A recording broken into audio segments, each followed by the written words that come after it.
नाशिकच्या गोदा घाटावरती पुरोहित संघाकडून ठिय्या आंदोलन सध्या सुरू असल्याचं आपल्याला पाहायला मिळतं आहे। नाशिकच्या गोदा घाटावरती रामतीर्थ सेवा समितीकडून जे ठिकाणी गोदा आरती केली जाते त्या ठिकाणी बांधकाम सुरू करण्यात आलं होतं आणि या बांधकामाला आता पुरोहित संघाने विरोध जो आहे तो दर्शवलेला आहे आणि बांधकामाच्या ठिकाणी पुरोहित संघ जो आहे तो ठिय्या आंदोलन करून बसलेला आहे। आपण जर या ठिकाणी बघितलं पुरोहित संघ असेल किंवा गोदाप्रेमी असतील या ठिकाणी गोदा घाटाच्या पायऱ्यांवरती आंदोलनाला बसलेले आहेत। आपल्यासोबत पुरोहित संघाचे अध्यक्ष आहेत। काय सांगाल तुम्ही या ठिकाणी जे बांधकाम सुरू आहे त्याला विरोध करताय? या ठिकाणी हा जो विरोध आहे हा विरोध जो आहे हे रामतीर्थ आहे, गंगा पात्र आहे आणि हायकोर्टाची ऑर्डर आहे की गंगा पात्रामध्ये कोणत्याही प्रकारचं बांधकाम करू नये। आणि असं असताना या ठिकाणी पुरोहित संघाची अनादिकालापासूनची आरती चालू आहे।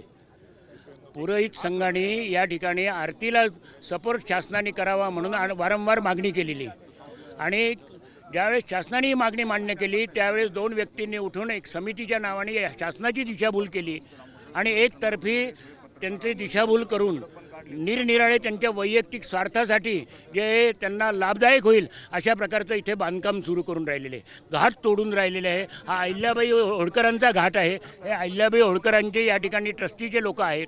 नंतर पुढचा घाट पांडेंचा आहे, पांडेंच्या घरचे लोक आहेत।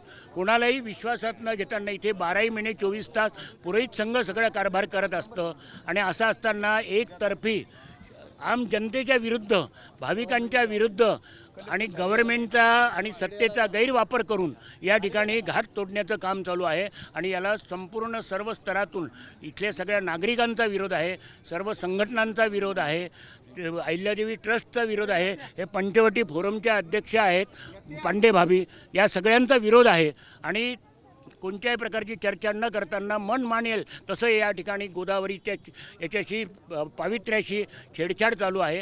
त्याला सगळ्यांचा विरोध आहे आम जनतेचा। नक्कीच आपण जर या ठिकाणी बघितलं तर सत्तेचा गैरवापर करून नाशिकचा जो गोदावरी नदीवरती असलेला घाट आहे तो घाट तोडण्याचं काम सुरू असल्याचं जे आहे त्या पुरोहित संघाकडून या ठिकाणी म्हटलं गेलेलं आहे। खरं तर या ठिकाणी आपण जर बघितलं तर अशा पद्धतीने या ठिकाणी ज्या पायऱ्या स्मार्ट सिटीकडून बनवण्यात आलेल्या होत्या नव्यानं त्यांची आता तोडफोड करून या ठिकाणी गोदावरीच्या आरतीसाठी एक जे आहे ते बांधकाम सुरू होतं आणि याच बांधकामाला जो आहे तो विरोध पुरोहित संघाने या ठिकाणी दर्शवला होता आणि त्यामुळे आता ज्या ठिकाणी बांधकाम सुरू आहे त्या ठिकाणी पुरोहित संघ आपल्याला ठिय्या आंदोलन करतानाचं पाहायला मिळतंय।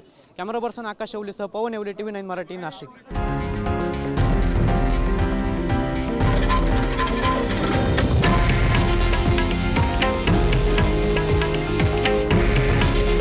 हे आहे देशातील नंबर 1 न्यूज नेटवर्क आणि आपण पाहत आहात TV9 मराठी। काळजी तुमची, हित महाराष्ट्राचं।